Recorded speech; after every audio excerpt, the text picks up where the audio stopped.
Hello guys, welcome back to my channel. Welcome to another new fresh blog নিয়ে চলে এসেছি। আজকের ব্লগটা একদম মিনি ব্লগ। হঠাৎই একটা ঘটনা ঘটে গেল আমার সাথে, আমি ভাবতেও পারিনি। তো আমি এক জায়গায় যাওয়ার জন্য আমি আর মা বেরিয়েছি।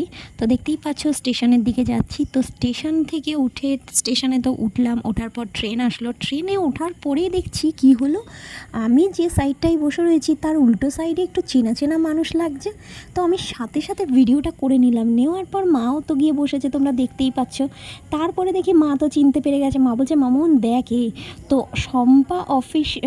শম্পা বিশ্বাস লাইফস্টাইল ওনার চ্যানেলের নাম, তোমরা সবাই চেনো। তো মা খুব ভালো চিনতে পেরেছে, যেহেতু মা ভালোভাবে দেখে।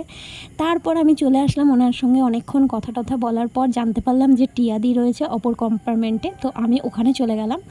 তো যাওয়ার পরে টিয়াদির সাথেও একটুখানি ভিডিও করে নিলাম। করে নিয়ে ভিডিও তোমরা দেখতে পাবে। ভিডিও করে নিলাম, একটু স্মল ভিডিও করলাম আর কথা টথা বললাম। বেশ ভালো ব্যবহার, নো ডাউট ভালো ব্যবহার। ওরা যাচ্ছিল কাকিনাড়ায় মিঠিদির বাড়িতে, আর আমরাও যাচ্ছিলাম একটু প্রয়োজনে একটা জায়গায়। তো নামটা উল্লেখ করলাম না, কারণ সেটা পরের ব্লগে আসবে।